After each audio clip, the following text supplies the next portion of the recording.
Okay, Interactive 135th Land Rover 88, Part 2, the build, an apology and a rant.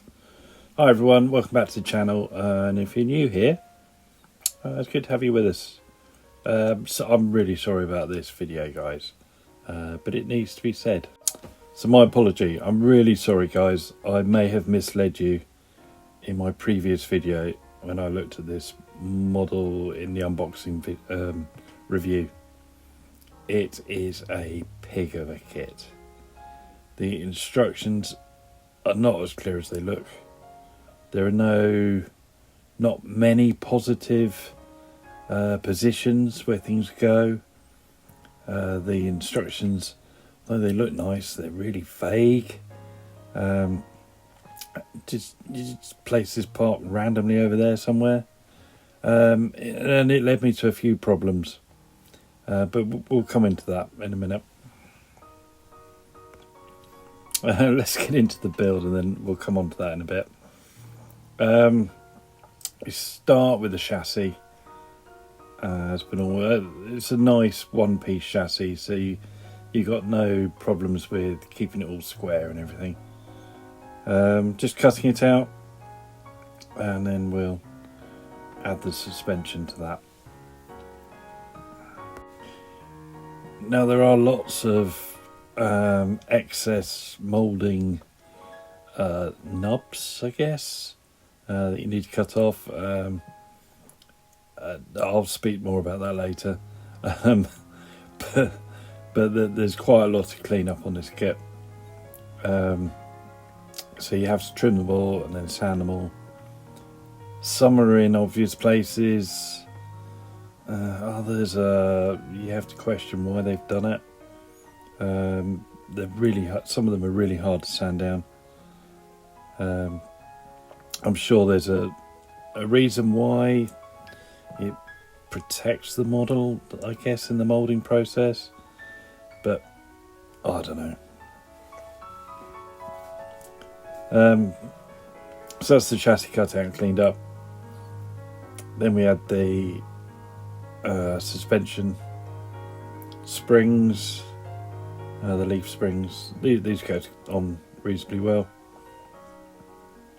Again, there's a bit of clean up to do, but it's not too bad on these.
So that's the chassis made up with the drive shaft in. The radiator housing wasn't glued in, so don't worry about that. All went together reasonably well. Oh, here we go. So this is the engine. This was the bit that I was least looking forward to. And it really didn't disappoint. It's so complicated. So many small bits. and none of this is going to be seen. If you're doing it with the bonnet closed as I am, you may as well just glue the bottom of the sump in and be done with it. But no, I went for it. Just for you guys, I put myself through this. This hell. I really don't like engines. But there you go. So enjoy me dropping bits and glue my fingers to it. Yeah.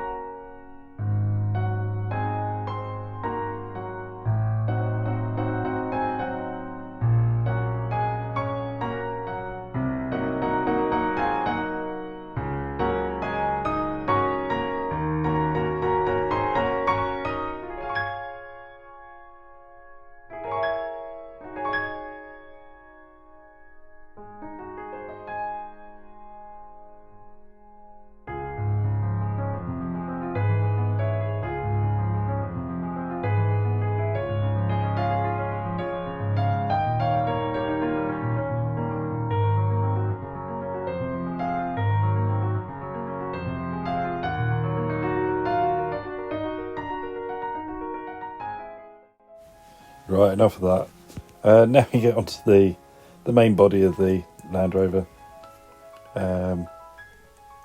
So the sides go on.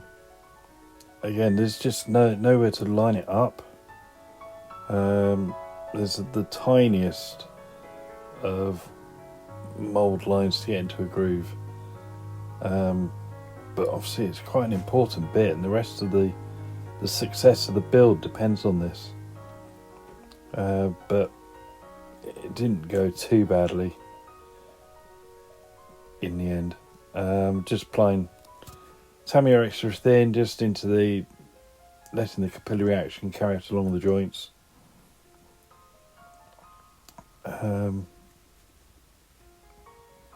could just have been done in an easier way, I think. Again, I'll come back to that in a minute.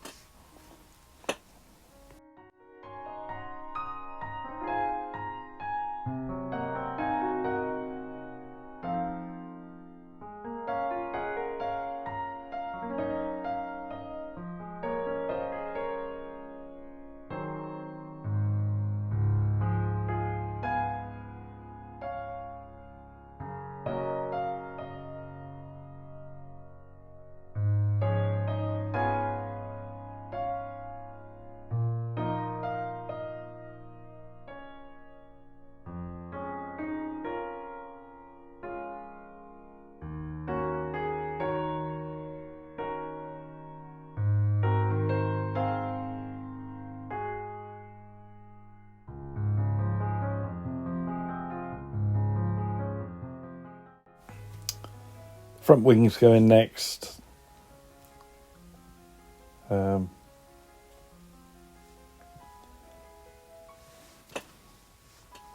They just glue in very simply.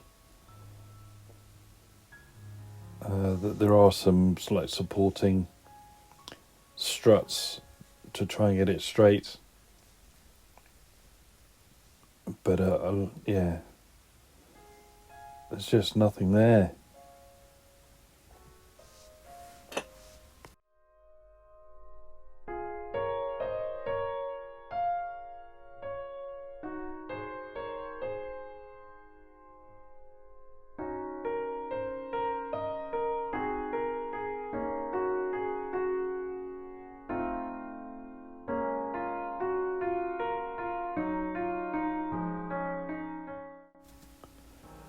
So that's the body mainly done. I had an issue with the front grille. You'll see it's slightly twisted, and the fact that I had it slightly too low and tried to move it, and then it split in half. Again, because there's just nothing to support it. That's the chassis all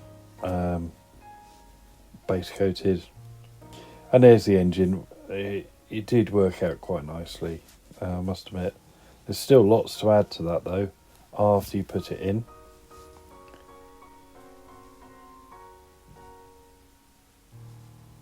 So here's my rant.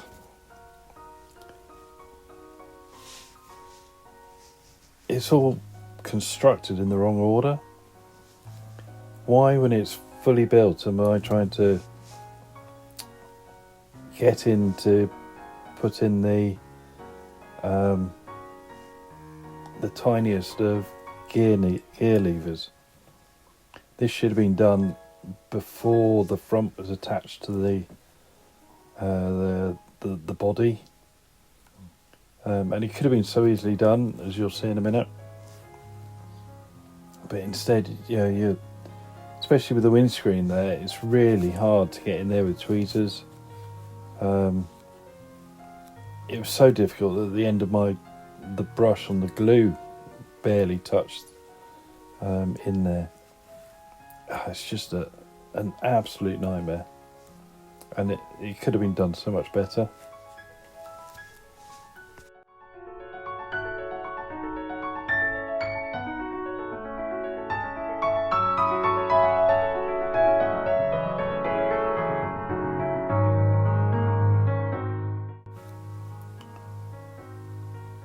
Here we go. This is the best example I've got of this. Why am I now gluing the pedals in? It's just almost impossible to get them in there. You're trying to find the locating holes, and you can hardly see it because the seats are in the way. This is just... I know we're model builders rather than it's not a Lego set. But if you're building this kit, put these on earlier. I will show you in a minute exactly when you need to put these in. Bearing in mind that I've still got to do the decals on the dials in there. It's a nightmare. You can see what fun I'm having.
Right, I got them in. They're sort of in the right place. Now, my recommendation to everyone watching this who's planning on building this kit, put the pedals in on that bit before it all gets put together. Anyway, that's where I got to. Everything's base coated. I've still got a lot of the engine to construct once it's built, if I can be bothered. But that's it for now. Hopefully we can make something good of this when we paint it. So there we go, that's where I've got to. I'm sorry for my rant. I'm sorry that it's been a difficult model. I guess we all have difficult models. Let me know down in the comments how you think I've got on. Let me know down in the comments any models to avoid. And join me next time when we try and put some paint on this. Thanks a lot. See you again. Bye.